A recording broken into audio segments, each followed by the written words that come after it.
Pada kali ini kita akan berbicara mengenai do while ya, kita akan belajar mengenai do while ya.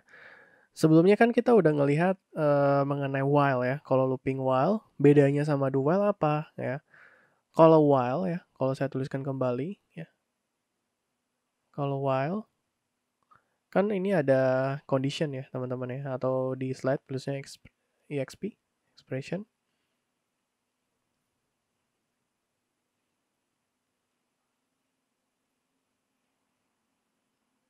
Nah, kalau di sini artinya adalah, di dalam while ini harus dilakukan pengecekan terlebih dahulu.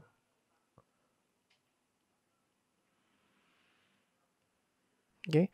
Nah, kalau kita ngelihat do while ya, do while itu nggak melakukan pengecekan terlebih dahulu, tapi apa yang dia lakukan? Pasti akan dikerjakan terlebih dahulu statementnya. Setelah dilakukan, at least dia udah eksekusi sekali, barulah masuk ke dalam pengecekan.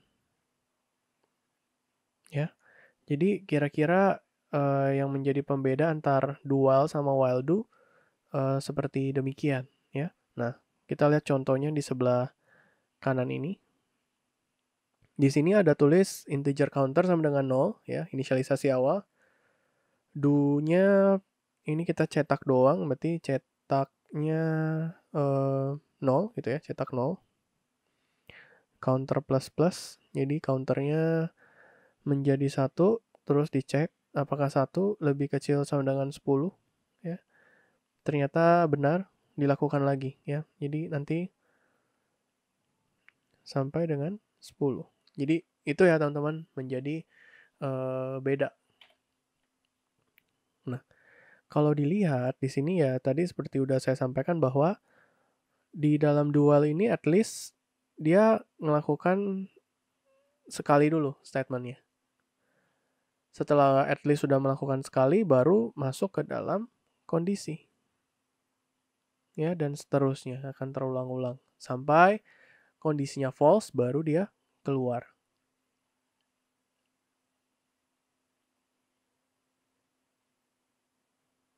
Nah, ini juga sama saja ya teman-teman ya.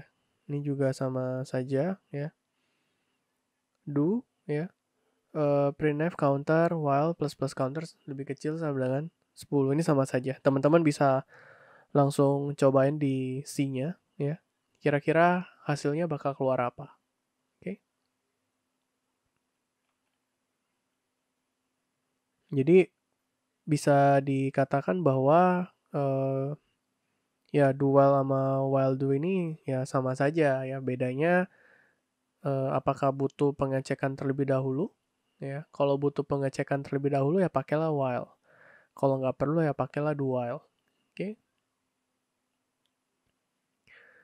Ini ada contohnya ya teman-teman ya. Ada contoh program ya. Teman-teman bisa cobain ya. Bisa cobain sendiri kira-kira biar teman-teman bisa dapat gambarannya penggunaan dari looping tersebut. Ini juga sama saja ya. Nah, yang menjadi berbeda ini adalah ada perintah yang namanya break. Ya, break di sini. Breaknya ini artinya adalah kalau misalkan teman-teman ada programming, ini kan looping ya. Ada teman-teman sekarang berada di dalam looping, begitu teman-teman break, mau X-nya di berapapun, dia pasti bakal keluar ya, end the loop. Dia bakal exit dari si repetition ini. Oke, dia bakal keluar dari repetition ini. Nah, teman-teman sudah pernah perhatikan, mungkin udah pernah dengar istilah break ya, tapi sekarang ada lagi yang namanya continue ya. Di sini ada lagi yang namanya continue. Oke. Nah, continue ini skip all the rest of the statements ya, subsequent to the skip statement inside a repetition. Continue normally to the next loop. Artinya adalah dia kalau break artinya mau dia loopingnya X-nya di berapapun, ya dia bakal keluar. Tapi kalau continue, dia hanya nge-skip kalau X-nya di kondisi tertentu. Nah, contohnya gimana? Nah, teman-teman bisa lihat di sini dikatakan looping X initial state-nya 1 lebih kecil sedangkan 10, berarti dia mau looping sebanyak 10 kali. Dan dituliskan di sini kalau X-nya sama dengan 5, dia continue. Artinya adalah kalau X-nya 5, ya, berarti dia bakal nge-skip. Ya. Dia bakal nggak ngelakuin ini. Dia langsung bakal lompat X-nya ke 6. Paham ya? Kalau dia break, kalau misalkan di sini break, kalau dia break, artinya ya X-nya 5 selesai. Tapi kalau misalkan dia continue, X-nya sama 5 continue, berarti ya udah X5-nya dia bakal nge-skip, tapi X6-nya dia terus bakal lanjutin. Makanya kalau teman-teman lihat outputnya pada saat menggunakan continue, ya seharusnya kan 5 di sini ya. Tapi 5-nya nggak ada. Oke, udah dapat idenya ya teman-teman ya. Ini juga sama ya teman-teman ya. Kalau X-nya 5 break, ya udah, berarti selebihnya nggak bakal dituliskan ya.